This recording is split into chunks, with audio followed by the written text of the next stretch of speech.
தமிழ்நாடு உள்ளாட்சி அமைப்புகள் முறைமன்ற நடுவர் மன்றம், தமிழ்நாடு லோக்கல் பாடி ஆம்புட்ஸ்மேன் ஒரு மிக சிறந்த அமைப்பு. எப்படி? வணக்கம் நண்பர்களே, உங்கள் வழக்கறிஞர் நல்வினை சுரேஷ். தமிழ்நாடு உள்ளாட்சி அமைப்புகள் முறைமன்ற நடுவம் என்ற ஒரு அமைப்பு தமிழ்நாட்டில் செயல்பட்டு கொண்டிருக்கின்றது. 2014 முதல் இந்த அமைப்பு செயல்பட்டு கொண்டிருக்கின்றது. ஒரு நீதிமன்றம் போன்ற அமைப்பு. தமிழ்நாடு தகவல் ஆணையகம், தமிழ்நாடு மனித உரிமை ஆணையம், தேசிய மனித உரிமை ஆணையம், மகளிர் ஆணையம் எப்படி செயல்படுகிறதோ அதற்கு இணையாக உள்ளாட்சி அமைப்புகளுடைய பிரச்சனைகளை தீர்த்து வைப்பதற்காக ஒரு உள்ளாட்சி முறைமன்றம் செயல்பட்டு கொண்டிருக்கின்றது. மிக அதிகாரமிக்க ஒரு அமைப்பு. இதனுடைய பெயர் தமிழ்நாடு உள்ளாட்சி அமைப்புகள் முறைமன்றம் என்றிருந்தாலும் கூட கிராமப்புற உள்ளாட்சிகள், கிராம ஊராட்சி, ஊராட்சி ஒன்றியம், மாவட்ட ஊராட்சி உள்ளிட்ட கிராமப்புற உள்ளாட்சிகள் தொடர்பாக இந்த அமைப்பிற்கு அதிகாரம் கிடையாது. நகர்ப்புற உள்ளாட்சிகள் தொடர்பாக மிக அதிகாரம் கொண்ட அமைப்பு.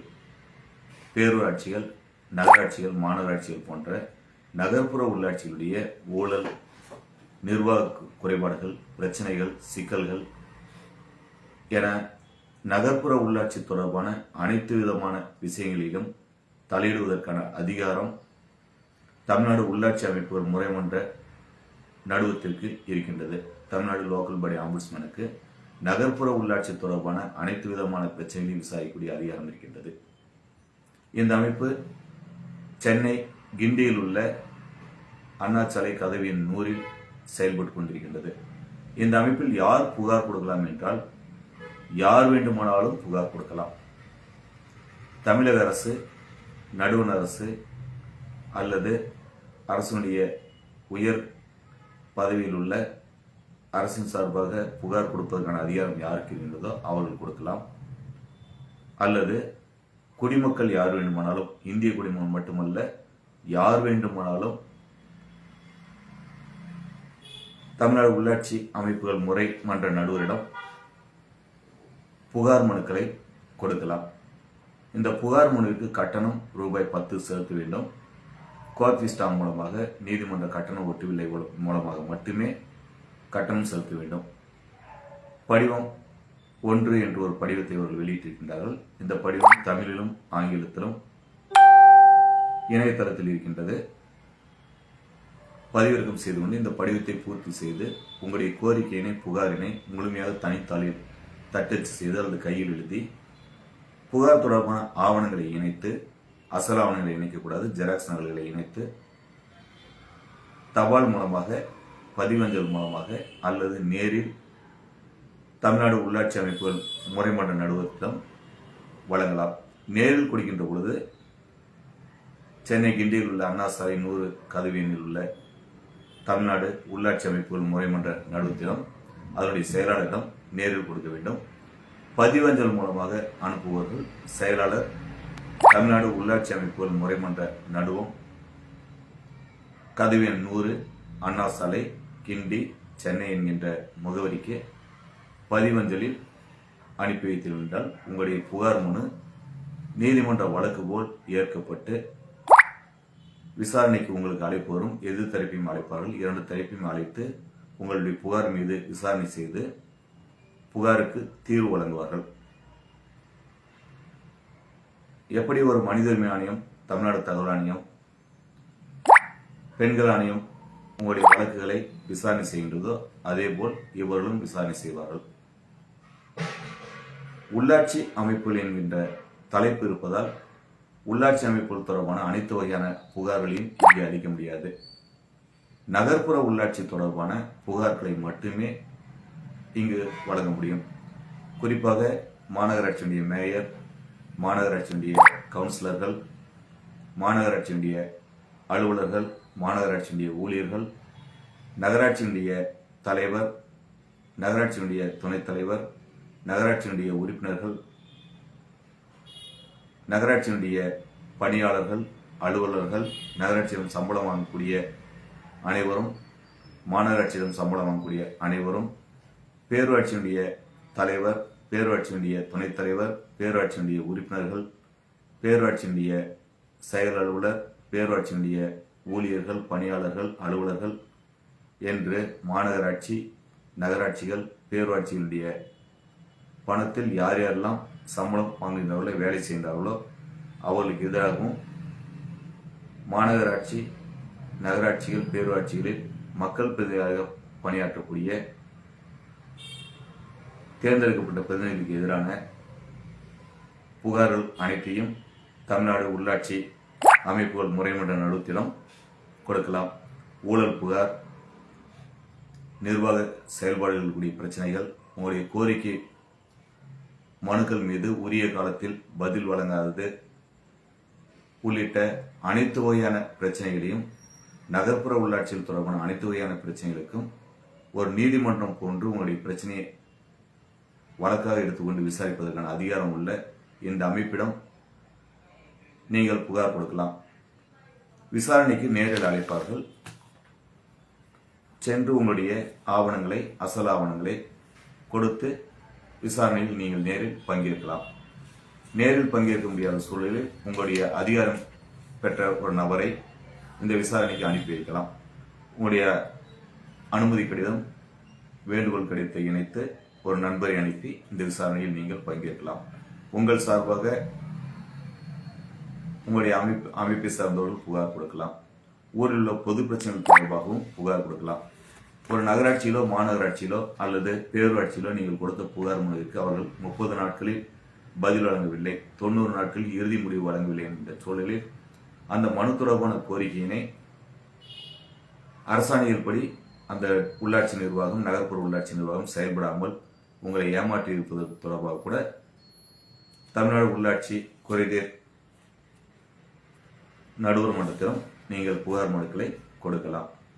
நகராட்சியில் நடந்த ஊழல்கள், நகராட்சியில் நடைபெற்ற, நகராட்சி, பேரூராட்சி, மாநகராட்சி போன்ற நகர்ப்புற உள்ளாட்சியில் நடைபெற்ற குற்றங்கள், குறைகள், ஊழல்கள், தவறுகள் உள்ளிட்ட எந்த வகையான பிரச்சனையாக இருந்தாலும் அணுகலாம். அதற்கு முன்பாக நீங்கள் ஏதாவது ஒரு அதிகார மையத்திடம் அது தொடர்பான ஒரு கோரிக்கை மனுவினை, புகார் மனுவினை கொடுத்துவிட்டு அதற்கு முடிவு கிடைக்காத நிலைமையில் தமிழ்நாடு உள்ளாட்சி அமைப்புகள் முறைமன்ற நடுத்தரம் செல்வது சால சிறந்ததாக இருக்கும்.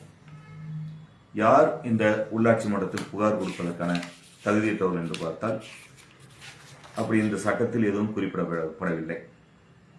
பாதிக்கப்பட்டவர்கள் யார் வேண்டுமானாலும் புகார் மனு கொடுக்கலாம், பொதுமக்கள் யார் வேண்டுமானாலும் புகார் மனுக்கள் கொடுக்கலாம், இந்திய குடிமகன் மட்டுமே கொடுக்க வேண்டும் என்ற அவசியம் இல்லை, யார் வேண்டுமானாலும் கொடுக்கலாம். ஆனால் இந்த அமைப்பிற்கு கிராமப்புற உள்ளாட்சிகளை பொறுத்தவரை கிராம ஊராட்சி மன்றம், ஊராட்சி ஒன்றியம், மாவட்ட ஊராட்சிகள், கிராமப்புற உள்ளாட்சிகளில் பணியாற்றக்கூடிய மாவட்ட ஊர வளர்ச்சி முகமை, மகளிர் திட்டம் போன்ற பல்வேறு கிராமப்புற உள்ளாட்சிகளில் பணியாற்றக்கூடிய அமைப்புகளுக்கு எதிரான புகார் மனுக்களை விசாரிக்கக்கூடிய அதிகாரம் தமிழ்நாடு உள்ளாட்சி அமைப்புகள் முறைமன்ற நடுவரிடம் இல்லை. தமிழக அரசாங்கம் இந்த அமைப்பிற்கு தமிழ்நாடு உள்ளாட்சி அமைப்புகள் முறைமன்றம் என்று பெயர் வைத்திருந்தாலும் கூட நகர்ப்புற உள்ளாட்சிகளுக்கான அதிகாரத்தை மட்டுமே இந்த சட்டத்தில் வழங்கியிருப்பதால் இவ்வளவு பெரிய குறைபாடு இருக்கின்றது. இந்த அமைப்பிற்கு புகார் செய்வதற்கு, உங்களுடைய வழக்கினை தாக்கல் செய்வதற்கு 10 ரூபாய் நீதிமன்ற கட்டணம் ஒட்டுவில்லை செலுத்த வேண்டும். கோர்ட் ஃபீஸ் ஸ்டாம்ப் மூலமாக 10 ரூபாய் கட்டணம் செலுத்தி வைக்க வேண்டும். கட்டணம் செலுத்தாமல் நீங்கள் புகார் மனு கொடுத்தால் உங்களுடைய மனுவை ஏற்க மாட்டார்கள். புகாரினை படிவம் 1 தமிழிலும் ஆங்கிலத்திலும் இணையதளத்தில் வெளியிட்டிருக்கின்றார்கள். அவர்கள் வெளியிட்டுள்ள படிவத்தை பூர்த்தி செய்து அனுப்ப வேண்டும். அந்த படிவத்தில் உங்களுடைய புகாரினை முழுமையாக தெரிவிப்பதற்கான வாய்ப்பு இருக்காது. அதனால் புகாரினுடைய முழு விவரங்களை தனித்தாளில் நீங்கள் கையில் எழுதி அல்லது தட்டச்சு செய்து படிவம் 1உடன் இணைத்து அனுப்ப வேண்டும். உங்கள் தரப்பில் இருக்கக்கூடிய ஆவணங்கள் ஆகியவற்றை நீங்கள் ஜெராக்ஸ் நகல் எடுத்து இந்த புகார் மனுவுடன் நீங்களே சுய சான்று செய்து அனுப்பி வைக்கலாம். அசல் ஆவணங்களை அனுப்பி வைக்க கூடாது. அசல் ஆவணங்களை அனுப்பி வைத்தால் உங்களுடைய வழக்கோடு அது சேர்ந்துவிடும். மீண்டும் உங்களுக்கு அந்த அசல் ஆவணங்கள் கிடைப்பதற்கான வாய்ப்புகள் குறைவாக இருக்கும். எனவே அசல் ஆவணங்களை இந்த புகார் மனுவுடன் இணைத்து அனுப்புவது சரியானதாக இருக்காது. இமெயில் மூலமாக அல்லது ஆன்லைன் மூலமாக புகார் செய்வதற்கான வசதி வாய்ப்புகள் இல்லை. தமிழ்நாடு உள்ளாட்சி அமைப்புகள் முறைமன்ற நடுவம் குற்றச்சாட்டுகள் தாக்கல் செய்தல், விசாரித்தல் மற்றும் முடித்தல் விதிகள் 2015 விதி 4 படி நேரில் புகார் மனு செய்யலாம் அல்லது பதிவஞ்சல் மூலமாக புகார் மனுக்களை செய்வதற்கு மட்டுமே சட்ட விதிகளில் இடம் இருக்கின்றது. ஆகவே ஆன்லைன் மூலமாக புகார் செய்வது அல்லது இமெயில் மூலமாக புகார் செய்வது போன்ற வசதிகள் சட்டத்தில் இல்லாததால் தமிழ்நாடு உள்ளாட்சி அமைப்புகள் முறைமன்றத்திடம் ஆன்லைன் மூலமாக அல்லது இமெயில் மூலமாக அல்லது வாட்ஸ்அப் போன்ற வேறு வகையில் புகார்களை செய்வதற்கு வாய்ப்பில்லை. உங்களுடைய புகாரினை பெற்ற பிறகு தமிழ்நாடு உள்ளாட்சி அமைப்புகள் முறைமன்ற நடுவம் புகார் மனுக்களை ஒரு நீதிமன்ற வழக்கு போல் விசாரிக்க வேண்டும். உங்களுடைய புகாரில் சொல்லப்பட்டுள்ள சங்கதியின் அடிப்படையில் முடிவுகள் எடுக்க வேண்டும். நகர்ப்புற உள்ளாட்சி சார்ந்த அலுவலர் கவனம் இல்லாமல் செயல்பட்டிருக்கின்றார், சட்டத்தை மீறி இருக்கின்றார், மோசடி செய்திருக்கின்றார், ஏமாற்றி இருக்கின்றார், கடமை செய்ய தவறி இருக்கின்றார், முறைகேடுகள் செய்திருக்கின்றார், ஊழல் செய்திருக்கின்றார் என்கின்ற சூழ்நிலையில் உங்களுடைய மனுவை விசாரித்துவிட்டு எதிர்த்தரப்பினுடைய பதிலை பெற்றுவிட்டு அது தொடர்பான ஆவணங்களை ஆய்வு செய்து அவர் மீதான குற்றச்சாட்டின் மீது ஆதாரங்கள் இருக்கின்ற சூழலில் உரிய சட்டப்பிரிவின்படி அரசு விதிகள் படி அவர் மீது ஒழுங்கு நடவடிக்கை எடுப்பதற்கு தமிழ்நாடு உள்ளாட்சி அமைப்புகள் முறைமன்றம் உத்தரவிடும். இந்த உத்தரவிற்கு தமிழக அரசு கட்டுப்பட்டாக வேண்டும். நீங்கள் கொடுத்த புகாரில் உள்ளாட்சி அமைப்பிற்கு அரசுக்கு நஷ்டம் ஏற்பட்டுள்ள நிகழ்வில் அந்த நஷ்டீட்டு தொகையினை சம்பந்தப்பட்ட எதிர்த்தரப்பிடம் ஒன்று மக்கள் பிரதிநிதி அல்லது உள்ளாட்சி நிதி ஊழியர், நகர்ப்புற உள்ளாட்சி நிதி ஊழியர் இவருடைய சம்பளத்திலிருந்து அல்லது தனிப்பட்ட சொத்துக்களிலிருந்து அந்த இழப்பீட்டு தொகையை பெறுவதற்கு தமிழ்நாடு உள்ளாட்சி அமைப்புகள் முறைமன்றம் உத்தரவிடும். ஒருவேளை அவர் அந்த பணத்தை செலுத்த தவறினால் சட்டப்படி அவருடைய சொத்துக்களை ஜப்தி செய்து தமிழ்நாடு வருவாய் வசூலித்தல் சட்டப்படி நிலவரி பாக்கியை வசூல் செய்வதற்கு எந்த நடவடிக்கை இருப்பார்களோ அப்படிப்பட்ட ஜப்தி நடவடிக்கைகளை எடுப்பதற்கும் உள்ளாட்சி அமைப்புகள் முறைமன்ற நடுவத்திற்கு அதிகாரம் இருக்கின்றது. ஒரு குற்றச் செயலை நகர்ப்புற உள்ளாட்சியில் பணியாற்றி வரக்கூடிய பொது ஊழியர் உள்ளாட்சி மக்கள் பிரதி செய்திருந்தால் அந்த முறைகேடு குற்றமாக இருக்கின்ற பொழுது உரிய புலனாய்வு அமைப்பிற்கு அந்த மனுவினை அனுப்பி அந்த புகாரினை அனுப்பி அவர்களை விசாரணை செய்வதற்கும் அந்த விசாரணையை கண்காணிப்பதற்கும் நகர்ப்புற உள்ளாட்சி அமைப்பிற்கு நகர்ப்புற உள்ளாட்சி அமைப்புகள் முறைமன்ற நடுவருக்கு அதிகாரம் இருக்கின்றது. நிதி இழப்பு ஏற்படுத்தியிருக்கின்ற பொழுது உள்ளாட்சியுடைய பிரதிநிதி அல்லது உள்ளாட்சி அதிகாரிகள் அரசிற்கு உள்ளாட்சி அமைப்பிற்கு நிதி இழப்பு ஏற்படுத்தியிருக்கின்ற சூழ்நிலையில் அந்த நிதி இழப்பினை திரும்ப பெறுவதற்கு உத்தரவிடுவதற்கு தமிழ்நாடு உள்ளாட்சி மன்ற முறைமன்ற நடுவருக்கு அதிகாரம் இருக்கின்றது. ஒருவேளை நீங்கள் கொடுத்த புகாரில் எவ்வித முகாந்திரமும் இல்லை, எவ்வித ஆதாரமும் இல்லை, பழிவாங்கக்கூடிய வகையில் அல்லது ஆதாரம் இல்லாமல் வேண்டுமென்றே ஏதாவது புகார் செய்திருப்பதாக முறைமன்றம் நினைத்தால் எதிர்த்தரப்பிற்கு நஷ்டீடு வழங்குவதற்கு அதிகாரம் இருக்கின்றது. அதே நேரத்தில் உங்களுடைய புகாரில் முகாந்திரம் இருக்கின்றது, ஆதாரங்கள் இருக்கின்றது என்கின்ற சூழ்நிலையில் உங்களுக்கு நஷ்டீடு வழங்குவதற்கும் பெற்றுத்தருவதற்கும் தமிழ்நாடு உள்ளாட்சி அமைப்புகள் முறைமன்ற நடுவருக்கு அதிகாரம் இருக்கின்றது. இந்த அமைப்பு நீதிமன்றம் போன்று செயல்படும். ஒரு அதிகார மையத்தில் இருக்கக்கூடிய ஆவணங்களை, பதிவேடுகளை, பதிவுகளை சம்மன் அனுப்பி அழைப்பானை அனுப்பி கொண்டு வந்து நடுவர் மன்றத்தில் ஒப்படைப்பதற்கு உத்தரவிடலாம், விசாரணை செய்யலாம். எப்படி ஒரு நீதிமன்றம் ஒரு வழக்கினை விசாரிக்குமோ, வழக்கினை விசாரிக்கின்ற பொழுது நீதிமன்றத்திற்கு என்ன அதிகாரம் இருக்கின்றதோ, சாட்சிகள் பதிவு செய்தல், ஆணையதி பத்திரம், பிரமாண பத்திரிகை பெறுதல் போன்ற பல்வேறு அதிகாரங்கள் நீதிமன்றத்திற்கு என்ன இருக்கின்றதோ அத்தனை அதிகாரங்களையும் ஒரு சிவில் நீதிமன்றம் போன்று முறைமன்றம் தன்னுடைய அதிகாரத்தை பயன்படுத்தலாம். இவை அனைத்தும் சட்டப்படி இந்த அமைப்பிற்கு கொடுக்கப்பட்டிருக்கின்றது. வெறும் ஒரு 10 ரூபாய் செலவில் நீங்கள் நகர்ப்புற உள்ளாட்சி தொடர்பான பிரச்சனைகளை தீர்த்துக் கொள்வதற்கு மிகப்பெரிய வாய்ப்பினை தமிழ்நாடு உள்ளாட்சி அமைப்புகள் முறைமன்ற சட்டம் நமக்கு வழங்கி இருக்கின்றது. இந்த அமைப்பில் தகவல் நிச்சயத்தை பயன்படுத்தி உங்களுடைய மனுவின் நிலைமையினை, வழங்கப்பட்ட தீர்ப்பு நிலைமையினை, எடுக்கப்பட்ட நடவடிக்கை விவரங்களை தகவல் நிச்சயத்தை பயன்படுத்தி நீங்கள் கேட்க முடியும். தமிழ்நாடு உள்ளாட்சி அமைப்புகளின் முறைமன்ற நடுவர் அமைப்பில் பொது தகவல் அலுவலர்களாக 3 பொது தகவல் அதிகாரிகள் இருக்கின்றார்கள். மாநகராட்சிகளுக்கு என்று ஒரு பொது தகவல் அலுவலரும், நகராட்சிகளுக்கு என்று ஒரு பொது தகவல் அலுவலரும், பேரூராட்சிகளுக்கு என்று ஒரு பொது தகவல் அலுவலரும், தமிழ்நாடு உள்ளாட்சி மன்ற அமைப்புகள் முறைமன்ற நடுவர் அலுவலகத்தில் இருக்கின்றார்கள். இந்த அலுவலகம் தொடர்பான தகவல்களை நீங்கள் அனுப்புகின்ற பொழுது பொது தகவல் அலுவலர் நீங்கள் மாநகராட்சி தொடர்பான பிரச்சனை மனு அனுப்பியிருக்கின்ற சூழ்நிலையில் மாநகராட்சிக்கான பொது தகவல் அலுவலர் மாநகராட்சிகள் என்று குறிப்பிட்டு தமிழ்நாடு உள்ளாட்சி அமைப்புகள் முறைமன்ற நடுவர் அலுவலகத்திற்கு உங்களுடைய ஆர்டி மனுவினை தகவல் சட்ட மனுவினை அனுப்பலாம். அதேபோல் நகராட்சிகள் பேரூராட்சிகள் தனித்தனியாக நடுவர் அமைப்பில் இருக்கின்றார்கள். பொது தகவல் அலுவலர் கொடுத்த தகவல் திருப்தி இல்லை, தகவல் வழங்க மறுத்திருந்தால் இந்த அமைப்பில் மேல்முறையீட்டு அலுவலராக இந்த அமைப்பினுடைய சட்ட ஆலோசகர் இருக்கின்றார். இவரிடம் மேல்முறை செய்து நீங்கள் தகவல்களை பெறலாம்.